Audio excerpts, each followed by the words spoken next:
tout kimbangiste a commis ce message et pas à papa chef spirituel l'église kimbangiste. Est-ce que constitution oyo biso etamusa mboka oyo et ozala oyo uta na Yerusalem na Nkamba ou tous la suite uta na Belgique ou uta na Suisse parce que là mayela batesuki est-ce que Congo ezotambola na molimo nango non papa nanga ba politicien Congo baba mikolo bata ba kushite bata ba pampers du coup bon que ça kuna ni non bango balobaka bango ba politicien balobaka ke Lumumba ou papa Lumumba lobaka l'histoire du Congo et rekomama na Congo ce que elobi mingi déjà voilà ce que histoire à Congo comme na Genève et comme na Suisse zo moté que bazo trahi ba mettre na bango balanda ba papa Lumumba biso nouvelle génération tolingi lisusu conflit de génération tia ba papa na biso ko bana na première république ti na deuxième république parce que nous comptons pas au troisième république wana obo memarabat ça c'est l'aventure ce que zaki même Martin Fayulu alanda langage ya papa Etienne Tshisekedi que bazolo ba ke ba décider voilà donc baro ke pas ba décider teti to comme Mambolobi même ba Genval wana même il y a Genève parce qu'il y a Genval na Belgique et Genève na Suisse.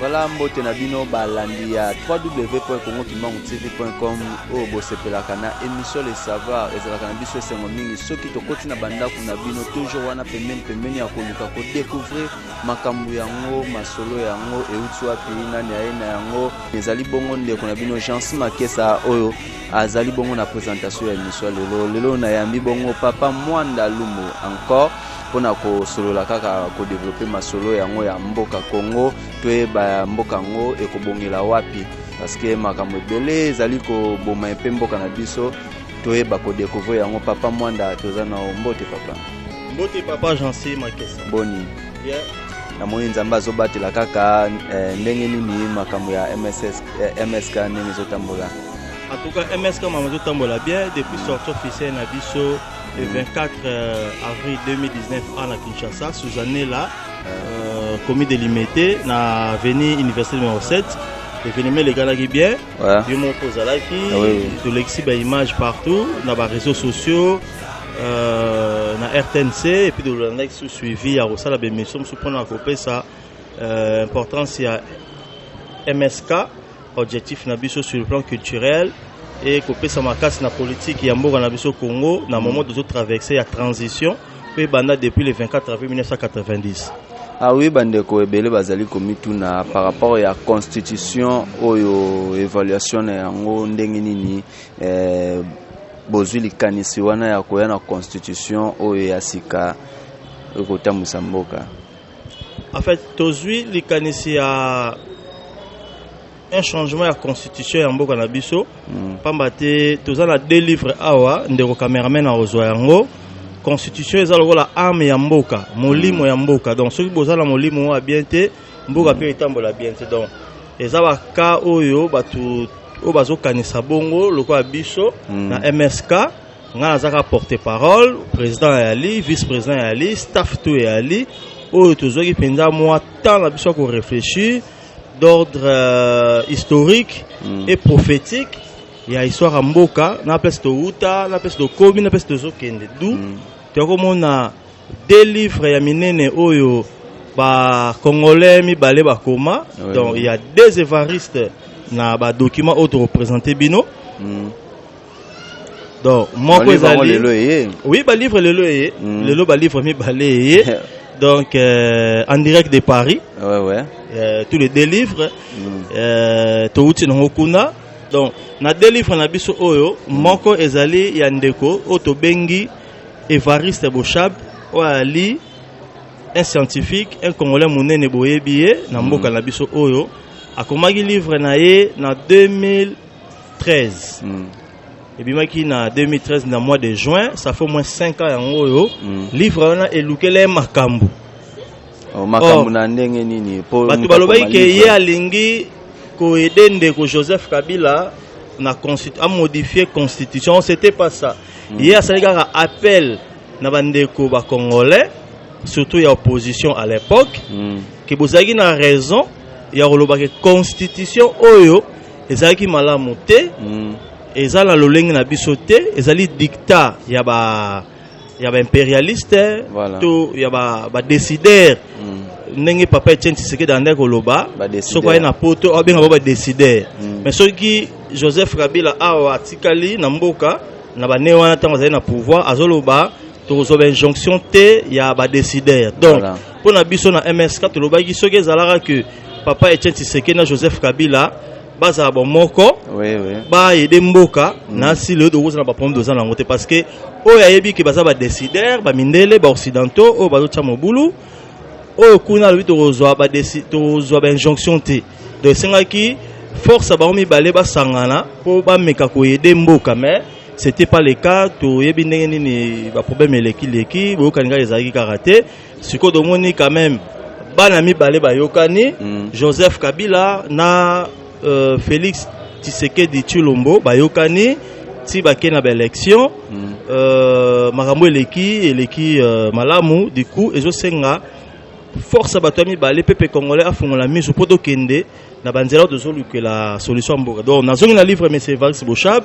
papa mwanda to kota na livre moi likanisi moko elingai ya batumi balé wana mena kamususu pe bandeko mususu bazali otobengi ya lamuka mais ce total na ka batumi balé yo lobi bango ba se décidaki awa na mboka ba mibimi awa et puis ndeko Joseph Kabila aponaki kena ngambo opposition azumo topeka ka awa na Congo mais kasi tomoni misusu oyo pe de part et d'autre bakenda ko sala makambu yango na libanda côté ya ba décideur tolobaka ka bongo bon nakolo baboye batu wana mibale mai o elekanaka ezana contexte différent na o eza lelo à l'époque la muke ezalaka te ndeko lokola Martin Fayulu à l'époque Martin Fayulu azalaki na eloko moko babengaki dynamique Tshisekedi président donc ngazo bana le passé wana donc ce que même Martin Fayulu alanda langage ya papa Etienne Tshisekedi ki bazoloba ki ba décideur donc bako ke pas ba décideur teti to comme mambolobi même ba Genval wana même il y a Genève parce qu'il y a Genval na Belgique et Genève na Suisse du coup bon que ça kuna ni non bango balobaka bango ba politicien balobaka ke Lumumba ou papa Lumumba lobaka l'histoire du Congo et rekomama na Congo ce que et lobby ming déjà voilà c'est que histoire à Congo comme en Genève et comme en Suisse zo monté que bazo trahi ba mettre na bango balanda ba papa Lumumba effectivement et puis constitution odozoloba pareil comme na libanda livre mais c'est vache bossa bezoloba yango abengaki ne ba congolais bazonga na raison parce que c'était pas une constitution louable bien pour na bien-être ya mboko et c'est ba kwaki et c'est le rôle la constipation d'enge vice-président et n'abso lobaka côté ba msu ba bi yebela ba msu ba lobi ou mela voilà le dans la 2019 ça ezo sala karaba kokoso nango du coup Évariste Boshab benga ginde l'opposition à l'époque bazonga na raison ba meka otala matière wana ya constitution zaki malamu te na livre monsieur Évariste Boshab alobi natanga mwa muke ah oui titre ezali entre la révision de la Constitution et l'inanation de la nation. Voilà. Donc l'inanation l'ingolo banini posa ya mboka. Nation na biso Congo posa nango zaki nini ndeko awa meki kozwa illustration mwa muke ya maloba ya papa na lettre ouverte ya papa na biso Mboyo Empenge et Alongila, c'est un professeur na campus à Koufa naye, ando pe sa droit, je sais pas ce qui droit constitutionnel ou droit public. On a livre ango na page 135 balobi boé. Lettre ouverte au président de la République. Vous avez un devoir patriotique impératif de l'homologuer, de ne pas promulguer un projet de constitution qui viole et vend les territoires congolais, la souveraineté du pays, son indépendance, sa nationalité, une constitution irrégulière, très mal rédigée de l'Europe, de la France, de Liège et de Louvain-la-Neuve. Une constitution escroquée et imposée aux Congolais, très mal informés et renseignés par les étrangers. Après corruption des évêques, des responsables des églises et de quelques Congolais bien placés au pouvoir, sans appel et la sentence, cependant sur la base de quel élément objectif se font-elles des doutes évidents? Il y a 3 séries d'accusations. La première concerne la qualité de l'écriture, la deuxième se rapporte à la qualité des personnes, la troisième est relative à la procédure d'élaboration. Il convient d'analyser ces accusations pour apprécier si elles détiennent quelques mérites. Mboyo Epenge et Alongila, lettre ouverte adressée à la nation congolaise. Mingi tozali na ngote dozape na ngote formation sauf na livre à M. Faris Bouchab au dozo présenté et à la communauté internationale. Donc lettre et pas ya Balamboka na communauté internationale. Kinshasa 2005 page 27 mais plus explicite encore et l'avant-propos à la page 1. En effet, une constitution pleine de fautes, de fonds et de formes non préparée au Congo par les Congolais comme fit la loi fondamentale de 1960. Papa Nangai, maloba nanga mbamona o adressango na chef spirituel de l'église kimbangiste, Papa Simo Kimbango Kiangani, avec tout le respect, yo batikela kiyo fungola ya bokonzi o ba Congolais bazozela. Là c'est une vérité. Oeza une vidéo ouverte. Ne bande gwalobi a lettre ouverte ngala benyango une vidéo ouverte tout kimbangiste a commis selango message et pas à papa chef spirituel l'église kimbangiste. Est-ce que constitution oyo biso etamusa mboka oyo et ozala oyo uta na Yerusalem na Nkamba ou tozela so uta na Belgique ou uta na Suisse parce que là Maëla Batesuki, yo Boussol, yo Mukonzi, ya Boule, loba mungongo na yo, telimisa bendele na yo pour mukilezwa kimia. Papa Diangenda Lobara tout partira de Paris. Oui. Contexte spirituel et culturel et politique, il y a ma devoir de mémoire, il y a Congo en France, et ça tellement profond. Yana lobimo makambo mukie toye lisusu na buku oyo ya Évariste Chimanga Bakadiambu. Donc deux Évaristes, Évariste Bouchab na Évariste Chimanga Bakadiambu. Au livre ekomami na 2006.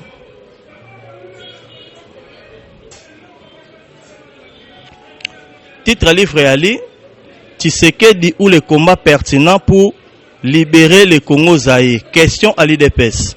Point de vue, l'Armatan, livre édité à Armatan, il y a Paris, livre à 2006. Toujours la page 62. Balobi, comment Etienne Tshisekedi justifie-t-il sa consigne au peuple congolais visant à boycotter les référendums des 18 et 19 décembre 2005? Le dirigeant de l'IDP justifie l'appel lancé le 14 décembre 2005 au Congolais en précisant que cet appel n'était rien d'autre que l'expression du profond respect que l'IDPS voue au peuple congolais qui ne pouvait se prononcer sur un texte constitutionnel dont il ignorait les contenus et ne maîtrisait pas les soubassements qu'il avait inspiré à agir autrement n'aurait été que mépris à l'endroit de ces peuples dont le choix responsable ne pouvait se faire qu'en pleine connaissance des causes. Il estimant que le Congo d'aujourd'hui n'est pas celui de 1960 où l'on déplorait l'absence des Congolais formés pour s'occuper celle des affaires de leur pays, le Congo regorge pour le moment de milliers d'intellectuels spécialistes dans tous les domaines du savoir et du savoir-faire d'un niveau plus élevé que le peuple apprenti que Louis Michel aille envoyé au Congo pour confectionner une constitution dont les textes étaient taillés sur mesure sous sa dictée et où il a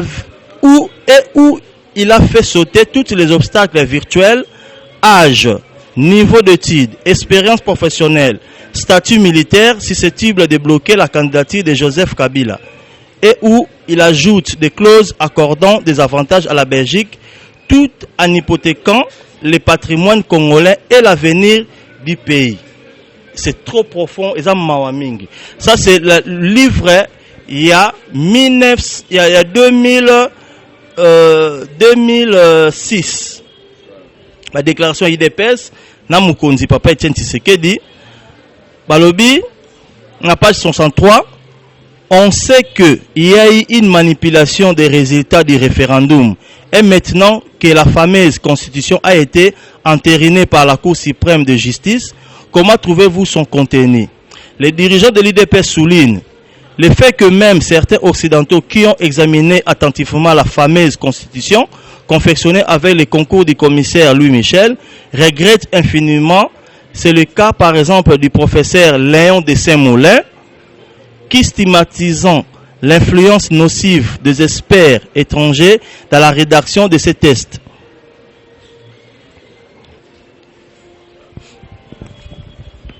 Test constitutionnel affirme que la constitution de Joseph Kabila est un simple exercice académique pour un pays indéterminé et pour un peuple neutre et sans spécificité propre. Il dénonce l'absence de l'âme bantou du système de valeurs congolais. Leur modèle de perception de la vie, il souligne que la constitution de Joseph Kabila, c'est un objet juridique non identifié. En découvrant la constitution de Joseph Kabila, le grand constitutionnaliste Francis Delperret s'est écrit: si telle est la constitution de la RDC, peut-on vraiment parler d'une constitution pour ce pays?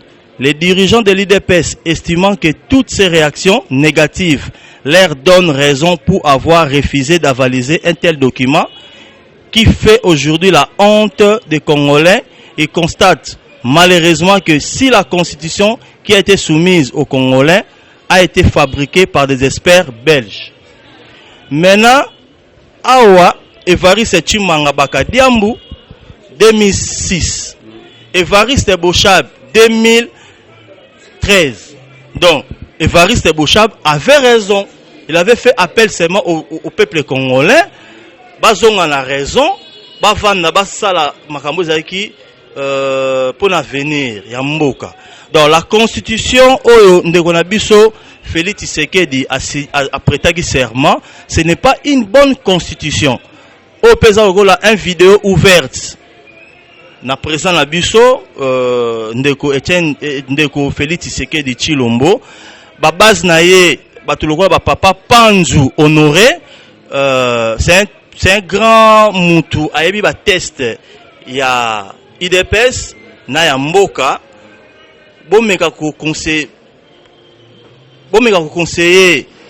ba membre IDPS bozonga na histoire, parce que on a eu à discuter un peu avec vous, quoi, papa Panzu Honoré et Bazanango.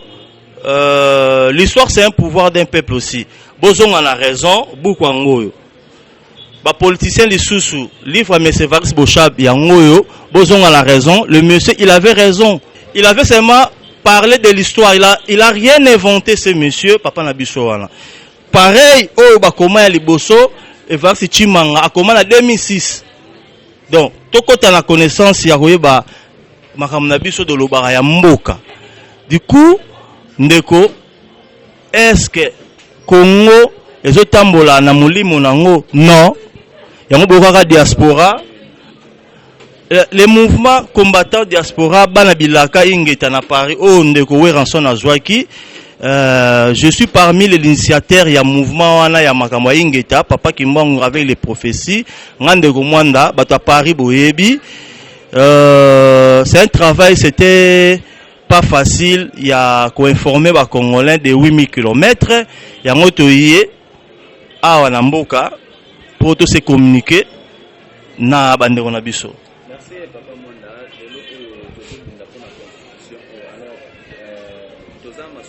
Congolais. Avant de côté Marambo, quelle constitution est-ce que tu peux dire que de répéter dans la solution et à Makambabiso et l'indépendance spirituelle? Merci Papa Langaye. C'est le moment, c'est le temps au Batuto Fandato Solola. L'église kimbangiste est allée le roi Mwinda Mobo ya Congo par rapport à avant ya Papa Simon Kimbangu et ma indépendance où ya bandara depuis le 6 avril 21 il y a signal d'alarme, sonnette d'alarme où bandaka. Il faut la politique congolaise, toute tendance va s'associer avec l'église de Jésus-Christ sur la terre par son envoyé spécial Papa Simon Kimbangu Kiangani. Papa Simon Kimbangu, où ils ont même na Papa Simon Kimbangu Kiangani pour être deux solutions. Parce qu'il y a des dossiers là-bas. T'as le de la constitution. Et pourquoi pas bisognon so bayi association bayi politique toko tanaki longo chef spirituel Papa Simon Kimbangu Kiangani toko tala masolo na kilongo podo zwa constitution oyo kotambwisa mboka oyo oyo la constitution ya indépendance ya molimo oyo tolukaka parce que ebima na nkamba. Wana ezalaki lokola à l'époque na bandele babandele kozwa injection côté ya pape donc avant mboka bango tambola kozwa kozonga na Rome mpona kozwa ba exécution ndenge bakotambwisa bamboka wana mpe na Congo ezomboka ezala bongo. Papa banzembo ya kimbangiste eza ebele oyo lobaka ke bendele kopepa. Papa bendele on se pepa bendele ya Nzambe eko pepa na Nouvelle Jérusalem. Nouvelle Jérusalem avec une constitution nouvelle. Tous en la constitution au société, c'est ça appel au biso MSK ko bandandeko Yambu Yamakungu François qui est le président, ndeko Oscar Mwanda qui est le vice-président, nangai porte-parole ya molobeli ya MSK toyé na be mission boye pour na olexa message clair et propre. Biso le bani ko préparer ba idée ya proposition ya référendum constitutionnel pendant qu'il y a une conférence constitutionnelle au Mobutu Sengaka depuis le 24 avril tant watikaka pouvoir parce que Mobutu selon la constitution de la deuxième république Papa Labiso Mobutu il prêtait serment en disant ceci: moi Mobutu président du mouvement populaire de la révolution et des droits de la république. Donc comme le 24 avril 1990 le président Mobutu a lobby a sous président MPRT. Allez-y comprendre. Allez-y comprendre. Toi, sous Banamikete, on a 42 ans, on a fait pas mal de recherches pour nous comprendre les Maïma les Kanaka. Tout ça, la période de transition par rapport à la cause au Kindakina na kobongisa constitution ya malamute où il fallait même sur la période il y a remise du pouvoir. Remise et reprise du pouvoir au Papa Mobutu fallait ça avec le successeur selon les normes et Salamaté le doit son 29 ans l'année prochaine il ça 30 ans. C'est pour cela sur la MSK et tous les politiciens conscients les Kimbangi se le savent tous ça la transition. Donc Kobanda Papa Laurent Désiré Kabila il était un président de transition, Joseph Kabila président de transition, Félix Tshisekedi Tshilombo Aza président de transition aux République démocratique du Congo. C'est ça la lecture. Oh, la politique congolaise, il fallait expliquer à parti politique na bango ou tout le monde a le ministre ya construction Thomas Louaka a opportunité de mboka même un débat contradictoire il y a éveillé peuple donc toujours c'est un bilo moi ndengwana.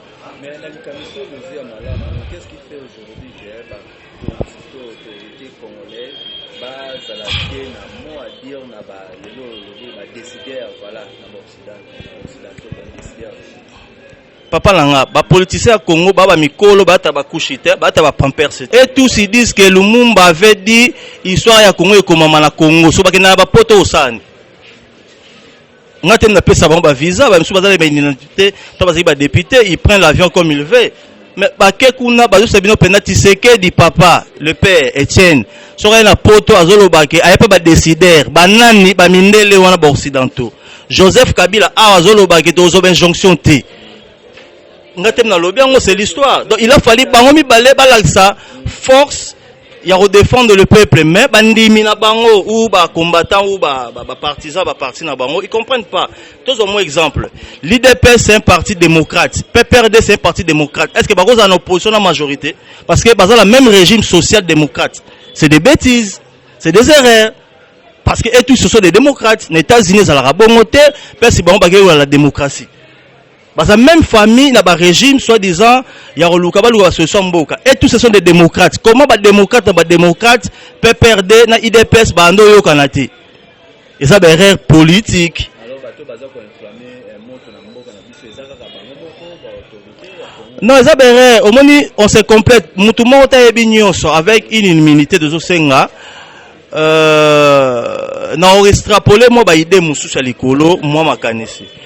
Ce n'est pas hasard Joseph Kabila Komagi président Mboka Oyo parce qu'il était le fils de Laurent Désiré Kabila. Donc il n'y a pas de conteste. Ce n'est pas hasard Félix Tshisekedi Tshilombo comme président ya Mboka Oyo parce que Azali président pardon parce que Azali Mwanaya Tshisekedi Etienne Wamulumba. Alors similitude ya batu ndengo na mibale il faut bato yo ba réfléchir makasi to kanisa exemple mo moké. Le papa Laurent Désiré Kabila, il était dur dans la décision. Alors Joseph Kabila, il était mou, compréhensif dans la décision. Bref, voilà, puis il a accepté les 1+4 avec les Jean-Pierre Bemba et les autres. Basali, Maramoto Ebi, 1+4. Il a accepté les rebelles, va s'asseoir, va partager pouvoir. Chose impossible à son père. Toye et pas ya Félix Tshisekedi Tshilombo. Son papa, il était dur. Il a fallu aider même Mobutu à l'époque, quand Papa Tshisekedi barrait la constitution, un certain 18 octobre, si je me trompe pas, dans l'année 90, 11, 12, 13, qui est pour la troisième fois, pas à Mobutu, avec l'ordonnance loi, tout ça là, il y a comme Premier ministre, il avait barré le garant de la nation, président de la République. Il avait raison.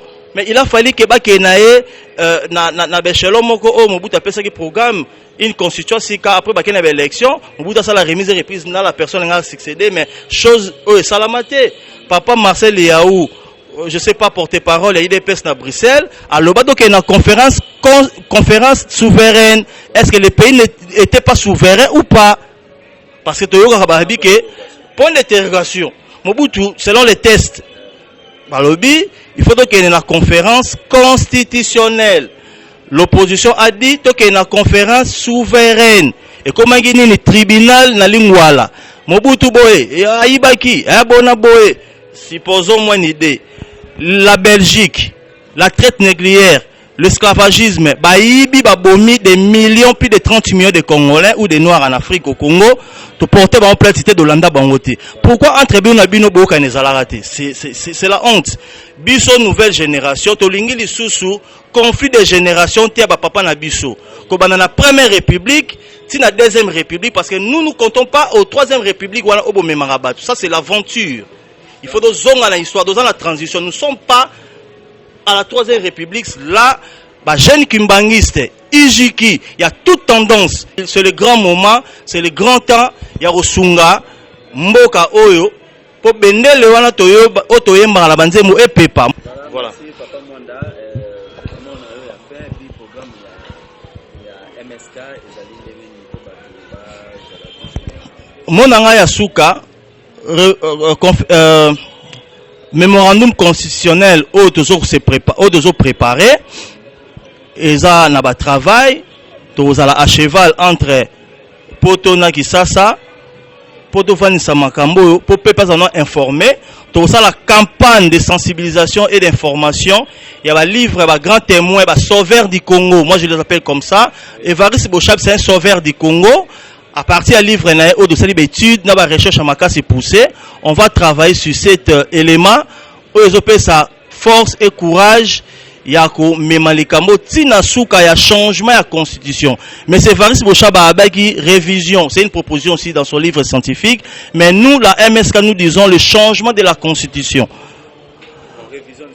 Révision que tout est changement, on a droit, on est souverain depuis le 30 juin 1960.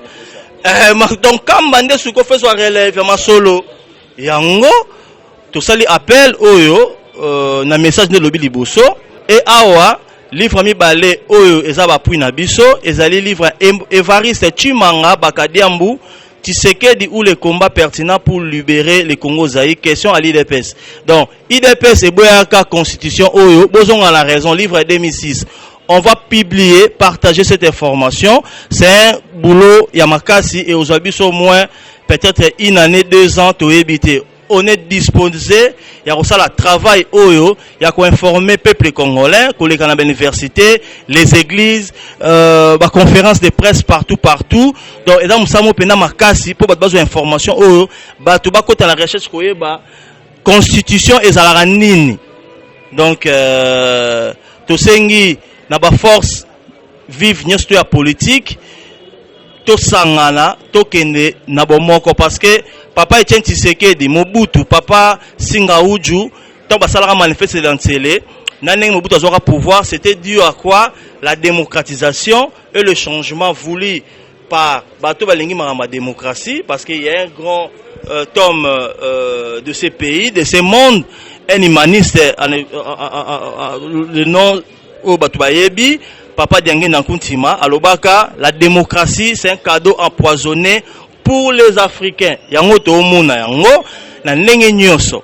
Démocratie, to moni ba string bimili banda, ba sous-vêtement ya respect ba maman na biso. Démocratie, to moni perversion de mœurs, il y a grave, parce que la liberté, peuple faut se décider, yemo ndenge zara na Bible. Kasi na ba laïcité, moi c'est démocratie. Bino besoin la laïcité, bino besoin la démocratie, bosali la porte ouverte avec le diable. Donc Congo, botie ki finou ku nzamba yoka mabonde na biso te parce que tosali la photo donc tosali dans la même marche au bas na Israël basala na Bible que baloba bazara ba démocrate. Moïse nzamba pesi constitution, les 10 commandements. Bangokuna peuple aboya qui babi baza souverain, ils vont se décider d'eux-mêmes. Les peuples congolais ils ont fait la même chose, il y a de souffrir. Il y a ban à Israël. Donc la démocratie bon raisonnant non malam moi, de lobby on a suivre.